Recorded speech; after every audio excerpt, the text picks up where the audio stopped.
Bulan Agustus ini kita sedang belajar tentang sebuah tema yaitu values atau nilai yang merupakan bagian dari tema besar 4 bulanan kita mengenai connected with the family of God. Nah rupanya Bapak Saudara, untuk membangun sebuah nilai itu kita nggak bisa seorang diri. Ya, kita perlu komunitas, kita perlu keluarga Allah untuk kita bisa bersama-sama mau bangun nilai apa sih? Mau bangun budaya apa sih? Khususnya di GSD Bethlehem. Dan minggu lalu Pastor Arief sudah sangat luar biasa menyampaikan, meletakkan dasar bagi kita semua mengenai bagaimana value itu bisa dihidupi tergantung dari tanah dan benihnya. Ya, ingat ya saudara ya. Dan kita belajar minggu lalu tentang nilai, salah satu nilai dari GSD Bethlehem yaitu God is above all. Allah di atas segalanya dalam semua aspek kehidupan kita. Dan hari ini saya juga akan membahas salah satu nilai yang menjadi nilai dari GSD Bethlehem. Dan hari ini saya akan memberikan judul khotbah saya mengenai anugerah Tuhan atau God's grace. Ya, kita perlu anugerah Tuhan dalam menjalani kehidupan kita, saudara. Makanya saya mau kita sama-sama belajar hari ini tentang values.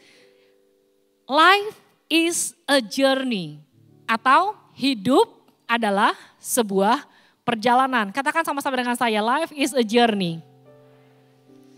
Kita perlu God grace. Katakan sama-sama dengan saya, God's grace. Anugerah Tuhan. Kita perlu anugerah Tuhan, amin saudara. Bilang dulu sama kanan kirinya, kita perlu anugerah Tuhan. Ya, oke. Hari ini kita akan belajar firman Tuhan mengenai anugerah Tuhan itu sanggup untuk mengubahkan kehidupan kita menjadi kesaksian yang memuliakan Tuhan. Dan firman Tuhan yang akan kita baca hari ini terambil dari Lukas pasal yang ke-7 ayat yang ke-11 sampai dengan 17. Nah sebelum kita baca ayat-ayat ini kita kenalin dulu perikopnya. Perikop itu judulnya ya Mbak Izar ya, judul dari apa yang akan kita baca, judul dari pasal atau ayat-ayat yang kita baca. Dalam terjemahan baru, Alkitab Bahasa Indonesia, perikop itu ditulis Yesus membangkitkan anak muda di Nain. Kemudian versi NIV-nya dituliskan Jesus raises a widow's son. Nah udah dikasih tahu nih, yang mati itu siapa? Jadi nggak cuma dikasih tahu anak muda, tapi anaknya siapa? Di situ ada tulisan widow. Widow itu janda ya saudara ya. Yang menarik lagi versinya King James Version. Ditulis The Widow of Nain. Gak ada judulnya tentang membangkitkan anak muda. Tetapi fokusnya justru kepada si ibu jandanya saudara. Nah, ada fakta penting atau ada fakta yang menarik dari pasal 7 ayat yang 11 sampai 17 ini. Yang pertama, kisah Yesus membangkitkan anak muda di Nain hanya ditulis oleh kitab Lukas. Kan Injil ada 4 ya saudara ya. Matius, Markus, Lukas, Yohanes ya. Biasanya kalau ada satu peristiwa ditulis oleh Matius, penulis Injil lainnya nulis juga. Jadi Markus, Lukas, Yohanes akan tulis juga. Cuma dari perspektif yang lain gitu ya. Nah ini unik karena hanya Lukas yang menuliskan kisah ini di dalam Injil. Fakta unik yang kedua, fakta menarik yang kedua, kota Nain. Kalau Bapak Ibu search di Google ya atau pakai Alkitab YouVersion gitu kan ada menu search ya. Dituliskan Nain, yang muncul Nain itu hanya ada di pasal ini. Kota Nain disebutkan. Jadi dari seluruh Alkitab dari perjanjian lama, perjanjian baru cuma sekali disebut kota Nain ini saudara. Yang mau saya sampaikan adalah dalam keseluruhan cerita ini nanti kita bisa lihat ternyata hal yang dianggap kecil bahkan cuma disebutkan sekali. Hal yang mungkin dianggap remeh atau sederhana. Tapi bagi Tuhan itu juga sangat berarti saudara. Karena kita melihat meskipun kota Nain kota kecil, tapi Yesus membuat mujizat yang sangat luar biasa di situ. Ada kebangkitan dari kematian di situ. Amin, saudara? Oke, kita masuk ya. Sekarang kita akan baca ayat yang ke-11. Nah nanti dari seluruh cerita ini kita akan belajar ada 3 bagian penting. Kita akan baca dulu di ayat yang ke-11. Demikian firman Tuhan. Kemudian Yesus pergi ke suatu kota yang bernama Nain. Murid-muridnya pergi bersama-sama dengan dia dan juga orang banyak menyertainya berbondong-bondong. Wah ini banyak banget berarti rombongan ya saudara ya. Nain itu artinya menyenangkan. Kata asli Nain itu artinya menyenangkan. Sebuah kota pertanian kecil yang letaknya di daerah pegunungan. Jadi kalau nanti Bapak Ibu sempat lihat di belakang Alkitab itu ada peta ya saudara ya. Ada tulisan Nain, sekitarnya itu disebutnya pegunungan Tabor. Jadi memang ini adalah daerah pegunungan ya. Jaraknya kira-kira 35 km dari kota Kapernaum. Kenapa saya tuliskan ini? Karena di ayat 1 sampai 10, Yesus itu baru dari kota Kapernaum dan dia membuat mujizat juga di situ. Dia menyembuhkan seorang hamba dari seorang perwira. Jadi Yesus melanjutkan perjalanan dari kota Kapernaum. Sebenarnya kota utama yang mau dia tuju itu Yerusalem. Tapi dia membelokkan rutenya ke kota Nain. Untuk menuju Yerusalem, sebenarnya Yesus bisa lewat kota-kota lain yang lebih besar dibandingkan kota Nain. Tapi sekali lagi, meskipun terlihat kecil, tapi Tuhan menaruh sesuatu di situ. Berarti buat Tuhan. Amin, Bapak Saudara. Sekarang saya mau kasih gambaran. Tadi dikatakan Yesus lagi berjalan ke kota Nain. Dia bersama dengan rombongan siapa, Bapak Saudara? Murid-muridnya dan orang banyak mengikuti dia berbondong-bondong. Kalau kita baca lagi di pasal-pasal sebelumnya, Yesus itu memang sedang melakukan perjalanan dari kota ke kota. Dan di dalam pasal-pasal sebelumnya itu, Yesus memilih murid-muridnya, Yesus banyak membuat mujizat, Yesus banyak menyembuhkan, Yesus banyak mengajar di sana. Dan setiap orang yang ketemu sama Yesus di kota-kota itu tertarik untuk ikut sama Yesus. Karena menurut orang banyak ini, Yesus itu lain daripada yang lain. Pengajarannya itu sangat mind blowing. Beda sama apa yang dikasih tahu oleh ahli Taurat dan orang Farisi. Ketika Yesus berkata-kata, kata-katanya itu menyegarkan. Kata-katanya itu menghibur. Kata-katanya itu memberikan kekuatan. Jadi banyak orang yang tertarik mau ikut sama Yesus. Bahkan di dalam imajinasi saya, mungkin ada orang-orang yang baru mendapat mujizat. Dia punya keluarga, dia ajak keluarganya semua. Ayo ikut sama saya. Saya dapat kesembuhan dari Yesus, saya mau keluarga saya juga disembuhkan. Jadi banyak sekali orang yang mengikuti Yesus sampai di kota Nain. Orang-orang ini adalah orang-orang yang memuja Yesus dan hati mereka penuh dengan sukacita. Benar ya Wizara ya? Wih, lagi ngikutin satu sosok yang lagi viral pada saat itu. Populer siapa yang gak seneng ya kan? Pasti kondisi rombongan itu penuh sukacita, semangat, antusias. Yesus mau kemana aja, saya ikut, gas terus gitu istilahnya saudara ya. Ini adalah gambaran dari rombongan yang mengikuti Yesus. Orang-orang banyak yang mengikuti Yesus. Kemudian kita akan baca lagi ayat berikutnya, ayat yang ke-12. Setelah ia dekat pintu gerbang kota, ini pintu gerbang kota Nain ya saudara ya. Ada orang mati diusung keluar. Anak laki-laki, anak tunggal, ibunya yang sudah janda. Dan banyak orang dari kota itu menyertai janda itu. Tadi rombongannya penuh sukacita, sekarang dari arah sana mau keluar. Rombongan dengan usungan orang mati. Kalau rombongan yang mengusung orang mati, situasinya itu situasi yang penuh kesedihan dan duka cita, betul saudara? Lagi berkabung ini rombongan ini. Yang tadi di sana rombongannya lagi, wah semangat, benar ya saudara ya? Bertemu di tengah-tengah. Yang terjadi adalah rombongan yang tadinya bersemangat dan penuh sukacita, ketika melihat ada rombongan perkabungan, rombongan duka cita, otomatis berubah sukacitanya menjadi sesuatu yang duka cita. Jadi tadinya wah keren. Shh. Ada yang mati mau lewat. Situasinya jadi berubah. Semua orang di sini harus bisa merasakan apa yang menjadi kesedihan rombongan tersebut. Lagi sunyi jadinya. Tania lagi bersemangat. Tapi tiba-tiba silent, sunyi. Kalau orang Sunda bilang udah pada mingkem semuanya di sini. Karena ada duka cita yang masuk ke sana. Perkabungan Suasana berkabung meliputi kedua kelompok ini jadinya Bapak Saudara. Dan Lukas menggambarkan secara detail siapa orang yang mati tadi Bapak Saudara.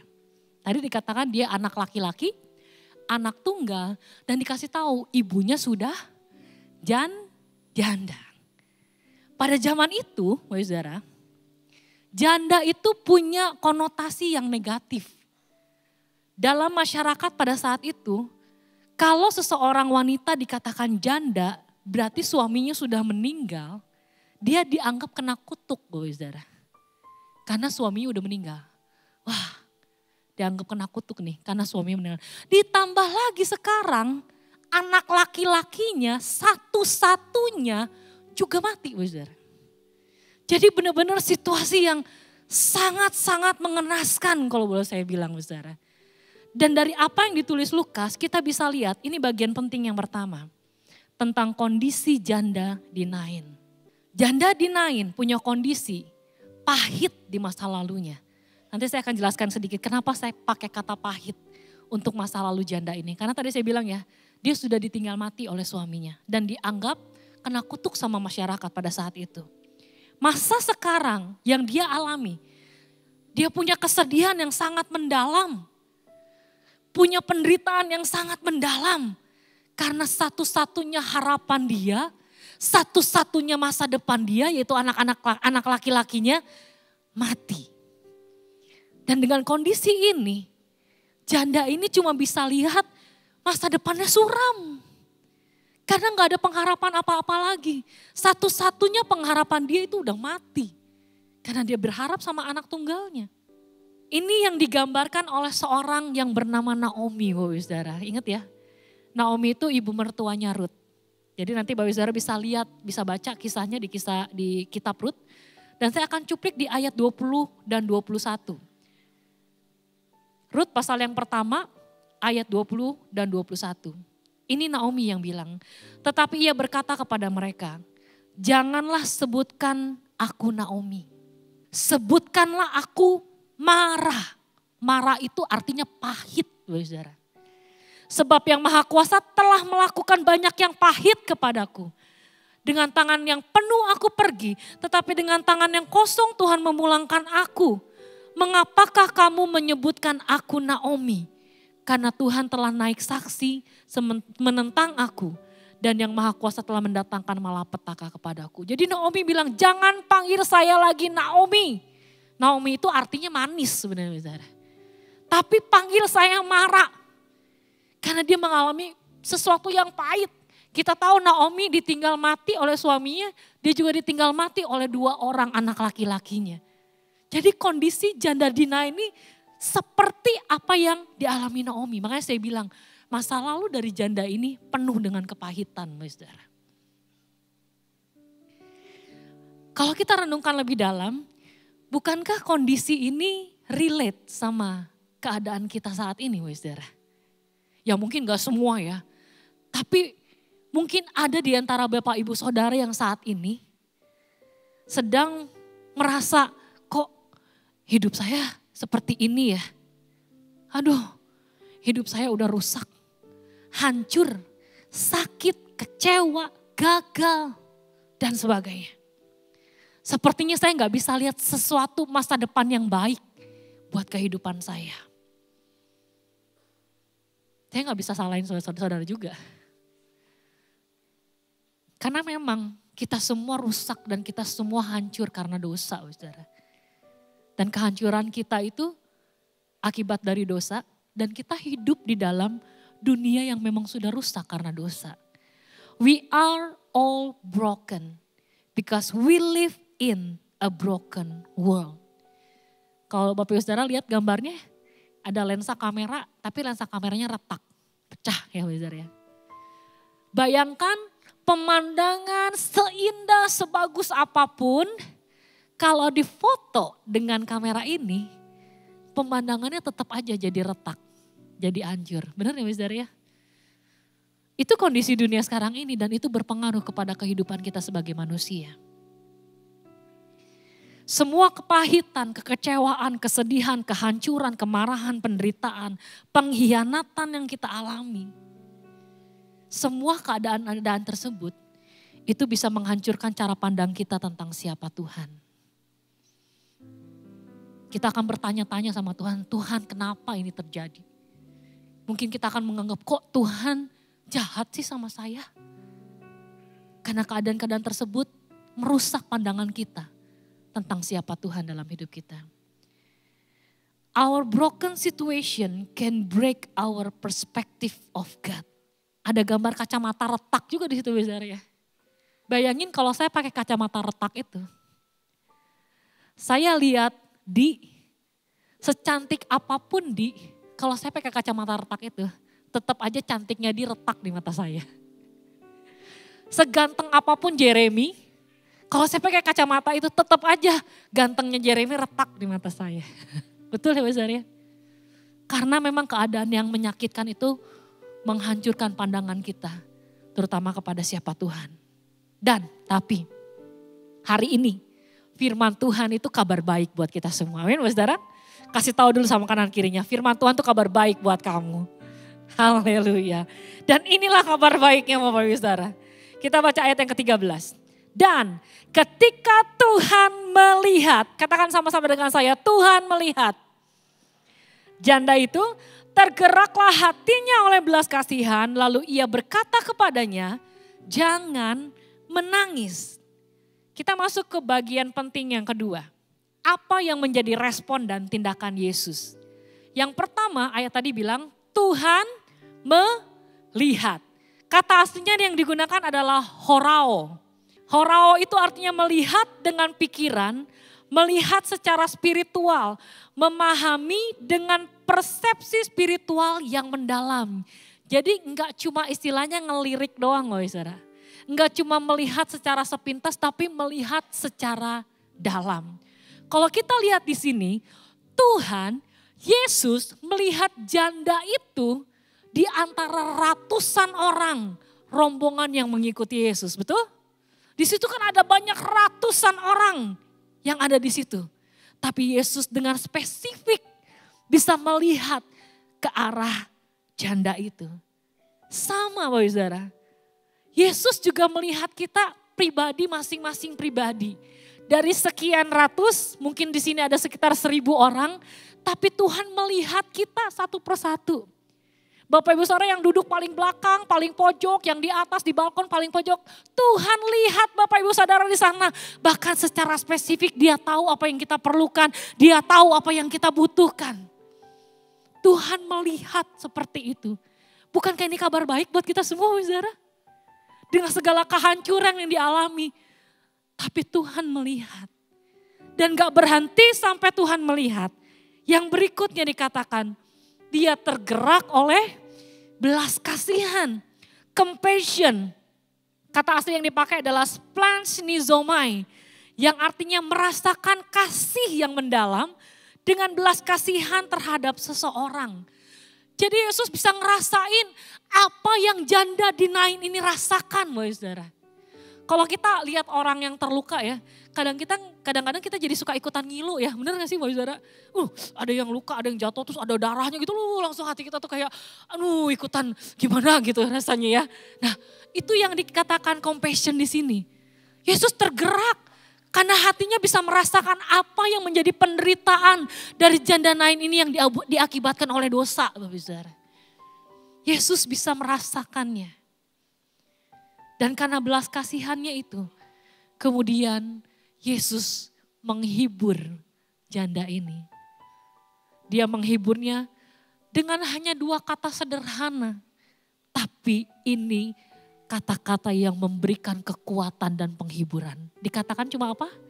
Jangan menangis. Saya lagi bayangin ketika Yesus bilang ini sama janda dinain, jangan menangis. Bayangin padang gurun yang kering, terus disirami sama air gitu loh Bapak Saudara. Langsung rasanya, gitu, aduh adem bener gitu.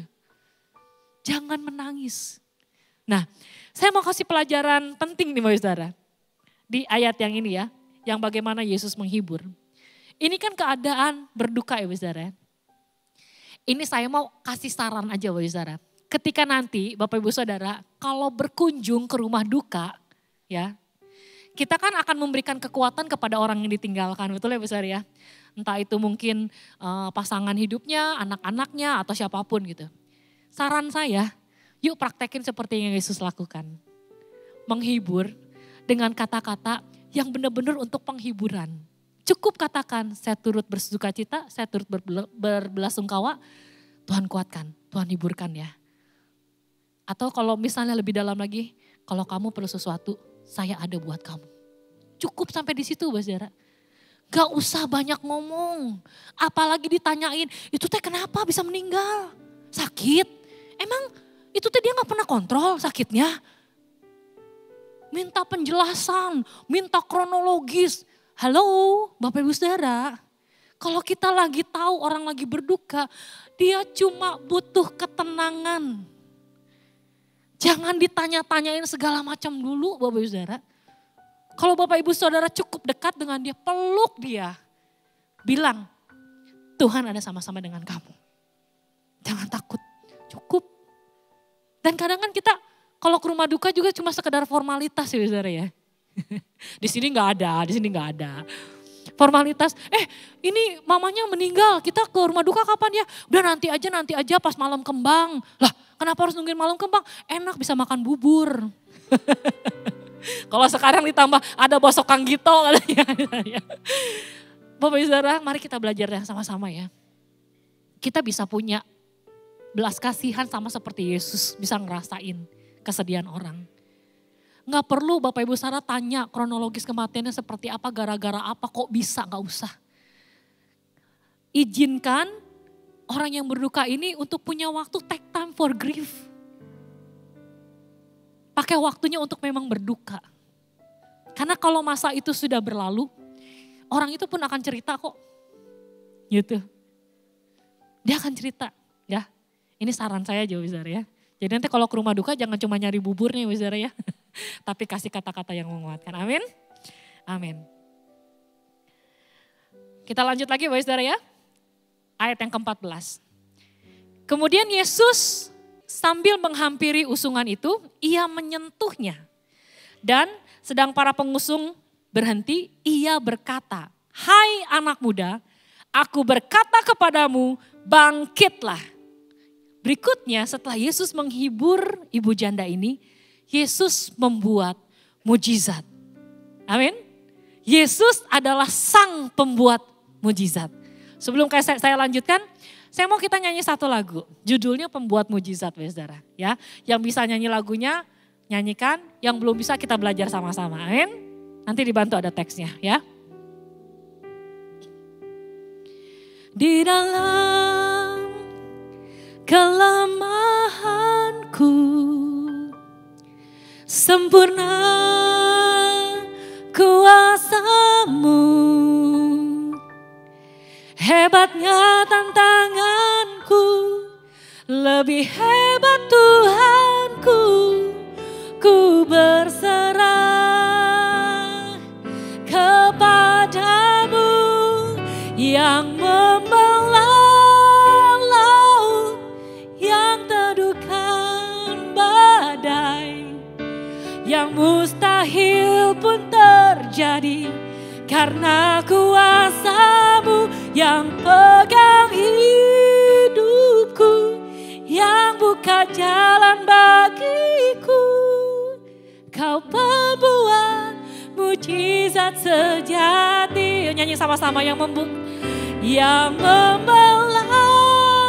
laut, yang teduhkan badai, yang mustahil pun terjadi karena kuasa-Mu yang pegang hidupku, yang buka jalan bagiku. Kau pembuat mujizat sejati. Kau pembuat mujizat. Kau pembuat mujizat sejati. Kasih tepuk tangan buat Tuhan kita, sang pembuat mujizat. Amin, Bapak Saudara. Percaya Tuhan yang sama yang membelah laut, Tuhan yang sama yang meneduhkan badai, Dia yang pegang hidup kita. Dia yang akan membukakan jalan bagi kita. Gak ada yang mustahil bagi Tuhan. Amin, saudara. Yesus menyentuh, ada kata menyentuh di situ, saudara. Dalam budaya Yahudi, kalau seseorang menyentuh sesuatu yang mati, yang tadinya orang ini tahir karena kena yang mati, bisa jadi najis, saudara. Jadi pengusung-pengusung orang yang mati itu pun harus hati-hati. Kalau dia lagi ngusung orang mati terus dia jalan, tangannya kena sama orang yang mati. Jadi najis tuh dia. Dia harus cepat-cepat pergi ke bait Allah untuk ditahirkan. Tapi Yesus, karena dia berkuasa atas kematian, dengan penuh kuasa, dia sentuh orang yang mati itu. Dan dia berkata kepada anak muda itu, anak muda bangkitlah. Dan dengan kuasanya, Yesus membangkitkan anak muda itu. Gak ada yang mustahil bagi Tuhan. Kematian pun bisa diubahkan oleh Tuhan menjadi kehidupan. Amin, Bapak Saudara. Kematian itu sebenarnya bukan original design yang Tuhan kasih buat manusia. Jadi kematian itu gak pernah ada dalam rancangan Tuhan.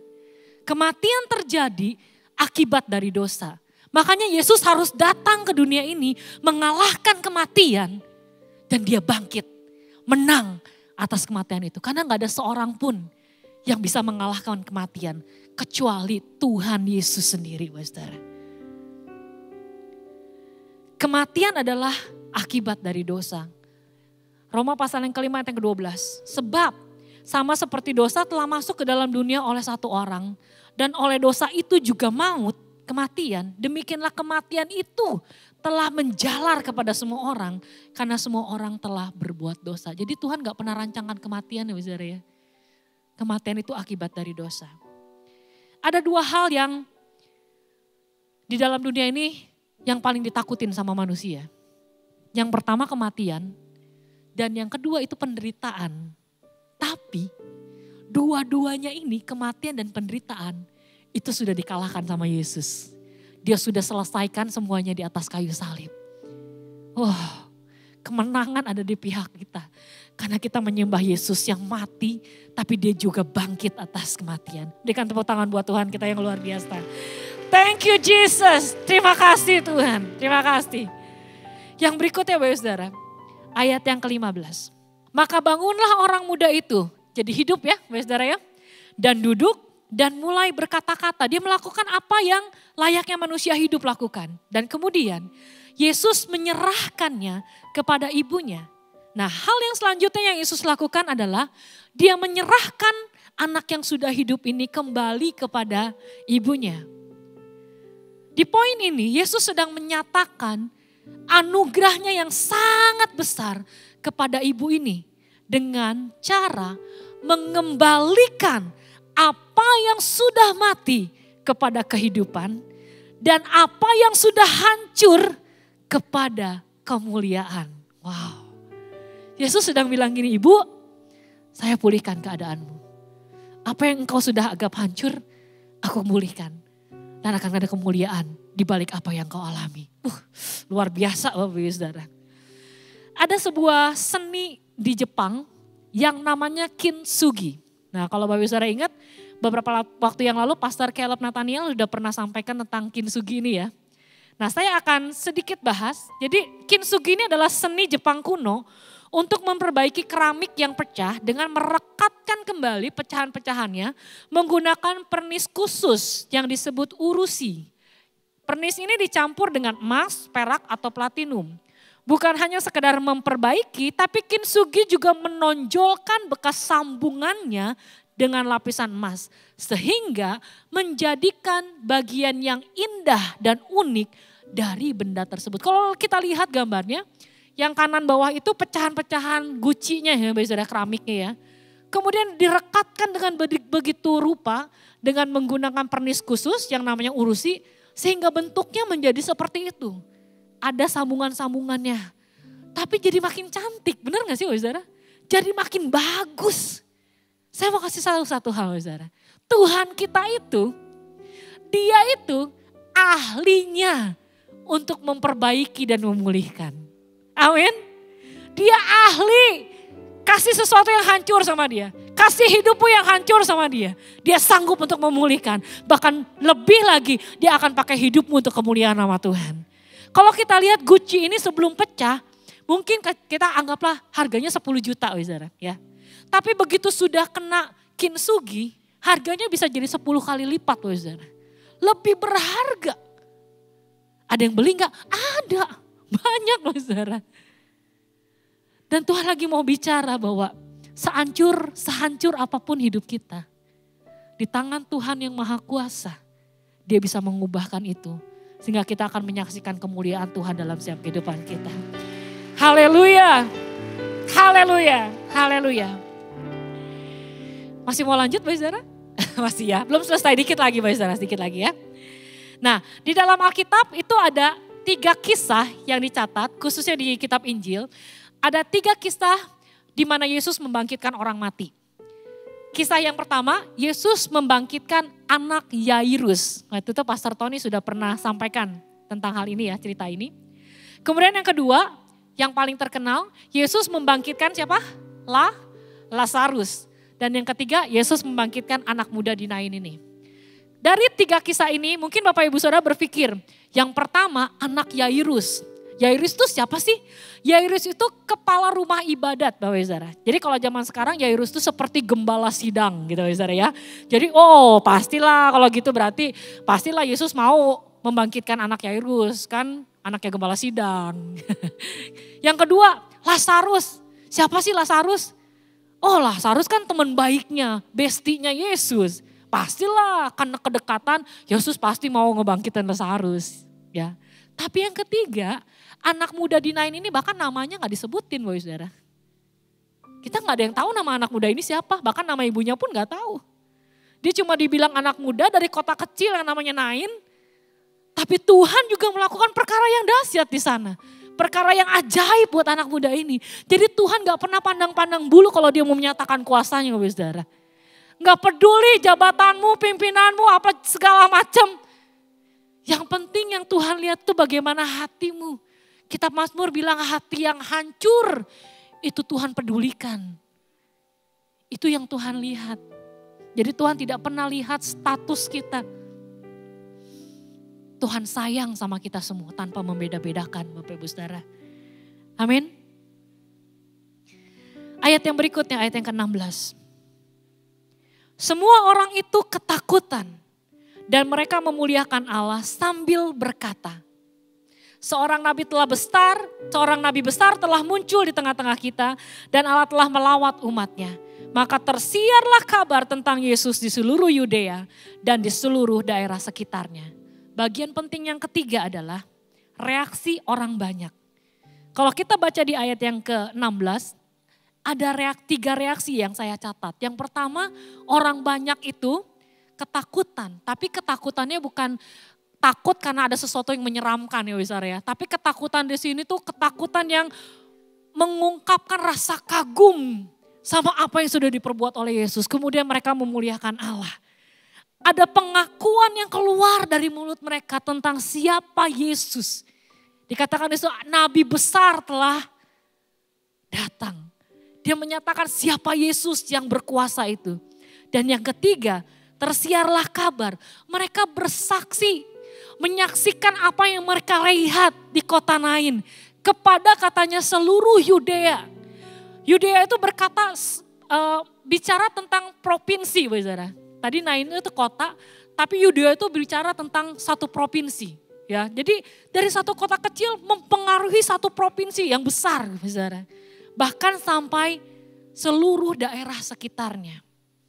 Jadi kesaksian yang luar biasa. Sekarang kita balik lagi sama kedua rombongan tadi Wezara. Tadi kedua rombongan karena ada yang berduka cita semuanya jadi berkabung ya. Tapi karena peristiwa ini, kebangkitan yang terjadi di kota Nain, dua rombongan ini jadi satu dan disatukan dengan kemenangan dan sukacita yang luar biasa.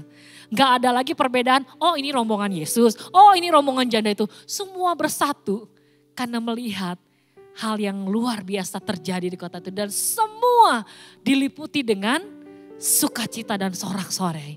Mereka semua memuliakan Tuhan. Haleluya. Yang menarik Bapak Saudara, Lukas juga menuliskan kitab kisah para rasul.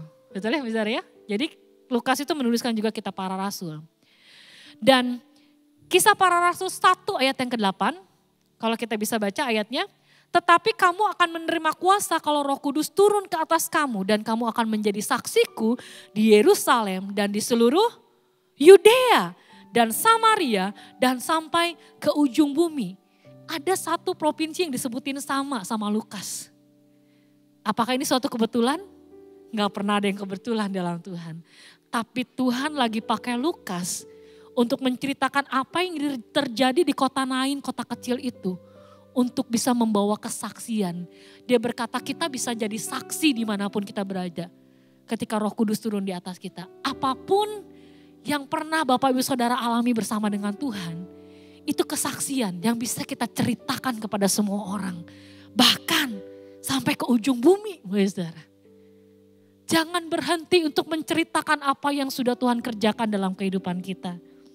Amin Bapak Saudara. Sekali lagi. Anugerah Tuhan itu sanggup untuk mengubah kesengsaraan kita menjadi kesaksian yang memuliakan Dia. Saya mengundang teman-teman pemusik, pemuji boleh masuk ke stage. Dan saya akan tutup dengan mengutip ayat yang ditulis oleh Paulus dalam 2 Korintus 12 ayat yang ke-9. Demikian firman Tuhan. Tetapi jawab Tuhan kepadaku, cukuplah kasih karuniaku bagi kamu. Sebab justru dalam kelemahanlah kuasaku menjadi sempurna.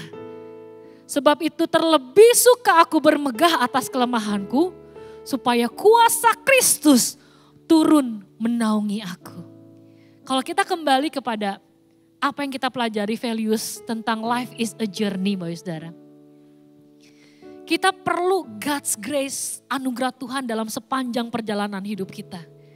Karena kita gak tahu apa yang akan terjadi di depan kita kalau kita gak berserah sama Tuhan. Kan hidup ini lagi tenang-tenang, ada aja gebrakannya, bener ya Bapak Saudara ya? Hidup lagi adem ayem, ada aja dar-der-dornya gitu Bapak Saudara. Hidup lagi aman, nyaman, tentram, lah malah kena tipu. Hidup kayaknya lagi benar-benar berjalan sesuai dengan rencana. Lah tiba-tiba kok bisa ngalamin kecelakaan. Betul ya Bapak Saudara ya? Makanya kita perlu anugerah Tuhan dalam semua perjalanan hidup kita. Kita perlu Yesus dalam setiap perjalanan kehidupan kita. Yang paling penting firman Tuhan tadi bilang, kasih karunia Tuhan cukup bagi kita semua. Amin Bapak Saudara? Amin. Berikan tepuk tangan buat Tuhan kita yang luar biasa. Haleluya, haleluya. Mari sama-sama kita renungkan firman Tuhan, kita tundukkan kepala kita. Kita tutup mata kita dan kita renungkan firman Tuhan. Sementara semua mata tertutup, hari ini saya mau berdoa bagi Bapak Ibu Saudara. Khususnya bagi Bapak Ibu Saudara yang mungkin belum pernah menerima Yesus sebagai satu-satunya Tuhan dan Juru Selamat dalam kehidupan Bapak Ibu Saudara semua. Ketika Bapak Ibu Saudara mendengar firman ini, engkau menyadari bahwa engkau perlu Tuhan dalam hidupmu. Saya mengundang Bapak Ibu Saudara yang mau menerima Yesus sebagai Tuhan dan Juru Selamat dalam kehidupan Bapak Ibu Saudara. Baru pertama kali, hari ini baru pertama kali saya mau terima Yesus. Engkau boleh mengangkat tanganmu dan kita akan berdoa bersama-sama. Haleluya, Yesus, haleluya. Haleluya, haleluya. Haleluya. Kalau tidak ada, tidak apa-apa Bapak Saudara. Mengucap syukur berarti semua kita di tempat ini sudah percaya kepada satu-satunya Tuhan dan Juru Selamat dalam hidup kita. Yang kedua, saya mau berdoa buat Bapak Ibu Saudara. Jika saat ini Bapak Ibu Saudara ada dalam kondisi pergumulan yang sangat berat. Mungkin Bapak Ibu Saudara sedang menghadapi hal-hal yang tidak nyaman, menyakitkan, mungkin kecewa, mungkin marah, mungkin pahit. Mungkin melihat segala sesuatu kok tidak berjalan sesuai dengan apa yang saya mau.